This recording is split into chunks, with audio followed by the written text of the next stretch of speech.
isang tubo. So, samahan niyo po kami dito sa pag-ikot Cebu. Sana may makikita tayo yung una yung lechon na order namin. Bali 1/4 pa lang to. Kasi titignan ko nga kung masarap talaga to. Parang hindi na siya 1/4, 1/8 na kasi sa kanyang kalama. Ako, ikaw ang sabihin.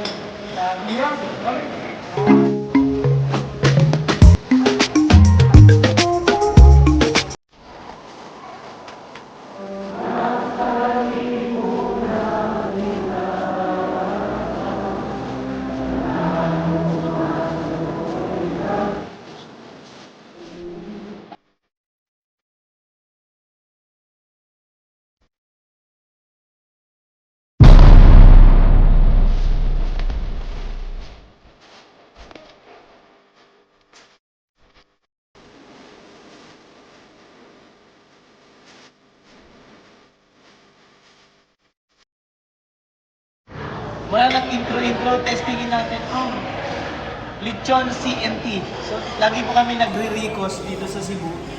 Hindi na po nakapag-intro yun. Sobrang sarap daw ng lechon dito sa CNT. Wala na, hindi na hinintay yung intro ko. Testingin na natin ito. Nam. Grabe. Isang subo. So, samahan niyo po kami dito sa pag-ikot sa Cebu. And sana may makita tayong mission dito na mga tulungan mga kababayan natin dito. Meron po kaming iniisip na mission dito. Gusto kong gawin, sana magawa ko habang umaatit namin sinulog. Kasi first time ko po magsinulog. Pakita mo muna yung mga lechon. Ito mo muna yung lechon na order namin. Bali 1/4 pa lang to. Kasi titingnan ko nga kung masarap talaga. Ginawato na natin. Parang hindi na siya 1/4, 1/8 na kasi sa kanya na yung kalahati. Gamit ka? Totoo. Pakita mo nga sir, yung dami. Yeah, isang ano nga. Oh, grabe oh, paborito niya daw yan. Ikaw kung ba pipiliin, sikat dito sa Cebu, Ricos or CNT? Pero ito naman sila. Kasi Ricos nakitikman ko, di masarap. Ang Ricos is meron silang spicy. May spicy din ba kayo? Meron pa. Oh, may spicy din sila. So, panas lang. Kasi makaroon yung Ricos masarap din eh. So, basta Cebu, lechon Cebu masarap talaga. Lalo na yung tartar. Ah, wala kayo tatapon no? Di ba doon lang yung sa mga streets? Yung tartar, alam mo streets, makakain ka lang ng lechon. Kahit ano lang. Pwede May ka mga mamili- free taste ba doon? Doon na lang sana Oo, tayo. pwede ka rin mag-free taste. Dapat doon na lang tayo pumunta, busog na tayo kaka-free Malayo pa taste. yun dito, ano ka ba? Ilang oras galing dito Mga ako 1 na? hour pa. Parang ayaw niyo po akong kausapin at gusto niya agad niya sumubo. Lagi doon ako makasubo. Ayan o, wow! Grabe siya. Grabe yung ano, balat, sobrang sarap. So, kain na po muna tayo. Mayroon na bang water? Ito yung water. So, samahan niyo po kaming kumain dahil nandito tayo sa Cebu. Lechon agad para masarap. Simula pa lang, hayain. Uy, tingnan mo, ubos na po yung lechon. Di pa ako sumusubo. Dagdagan ko to yun. Oh, grabe. Uy! Ano na yung pupuntahan natin dito, madam? Basilica del Santo Niño. Basilica de Santo Niño. Del Santo Niño. Adel. Pero yung nadaanan nating simbahan, Cebu Cathedral. Cebu Cathedral yan. Ito yung Santo Niño talaga. Ah, ito pala yung Santo Niño talaga dito sa Cebu.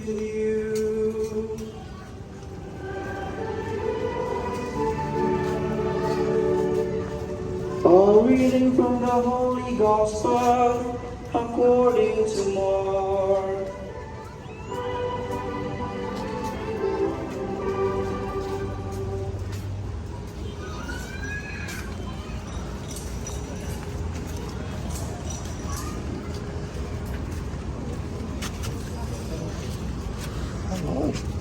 A leper came to him and kneeling down begged him and said, "If you wish, you can make me clean." Moved with pity, he stretched out his hand, touched the leper, and said to him, "I do will it, be made clean." The leprosy left him immediately, and he was made clean. Then, warning him sternly, he dismissed him at once. Then he said to him, "See that you tell no one Maliikot pa muna tayo doon. May entrance daw doon. Show yourself to the priest and offer for your cleansing what Moses prescribed. That will be proof for them." The man went away and began to publicize the whole matter. He spread the report abroad so that it was impossible for Jesus to enter a town openly. He remained outside in deserted places, and people kept coming to him from everywhere. The Gospel of the Lord.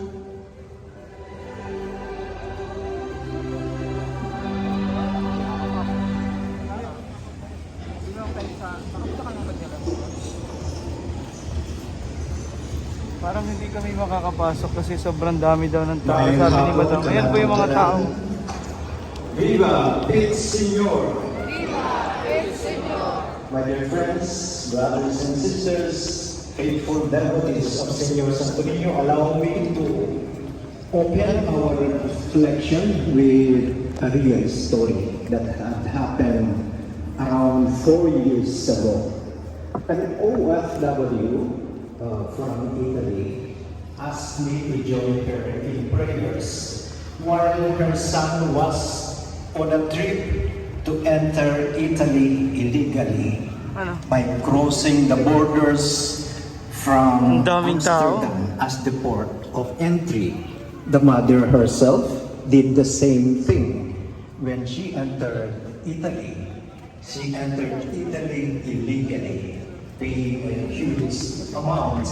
And now, it is her son who is coming to Italy with no papers at all, but holding a visa as a tourist going to Amsterdam. So it was like an action suspense movie as I virtually monitored the travel from one city to the next through the messenger account. The son was instructed not to talk to anyone and to act casually.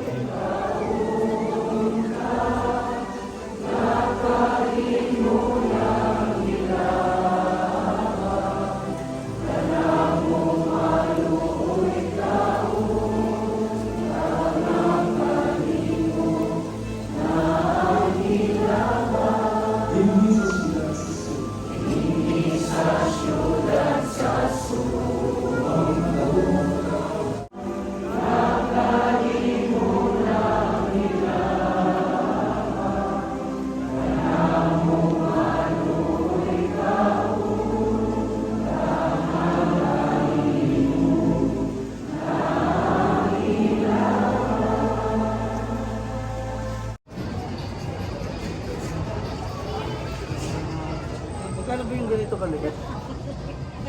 Yan. Tag 550 sir. Ito po. Oh, tsaka meron din po tag 480. Yun, sir. Sila, Ay, sila, ito po yung 480. Hindi sir, yung Ito? dalawa. Ito? 350. Ito po 350. Ito pwede na siguro ito. Mahirap magdala sarap. sa Manila. Okay lang yan sir, hand carry lang sir, may box sir. Ito yung box 350 daw po ito. Eh, mas malaki po dito. Ito. Ito po. 480 na siya. Ito, malaki. Meron din siyang ibang ano. Ano pong tawag dito kayo? Santo Niño, mag-black mo na original sa unang panahon pa nato. Yan yung original na Santo Niño. Yung mga black, parang black Nazarene. Sa katibuangan pa na nato sa unang panahon. Ano po ba yung tunay na Santo Niño dito sa Cebu? Brown. Ganito. Ganyan po. Magkano po yung ganito kalaki? 850. 850. Okay kaya ito i-hand carry din? Oh, pwede rin na hikiri. Yung ganito po kalaki? Oh. O sobrang laki siya. 850. Hanggang magkano po itong pag-bless mo? Hanggang magkano? Ano? Wala yung kanang hangyo. Tawad? Ah. 800 lang. Ito pala yung Sayo, nalimote. malaki siya. Dalawang ano siya. Ganito malaki. Ito po ay Dapat sasayaw mo. Sasayaw mo kasi yan eh. 850. Isasayaw ko dito sa simbahan. Size. Isasayaw daw po dito sa simbahan. Tapos ipapabliss kay Father. Oh, kahit sa bendisyon lang din sa mga ano. Tapos sa sinulog, sasayaw ko din siya. Pwede rin siya, sayaw mo. Sasayaw ko po. So ito po yung 850 hanggang 800. Parang okay naman dito sa aeroplano. Ate, ano? Hand carry. Hand carry. Ito ang 350. 550. 350 itong ulit.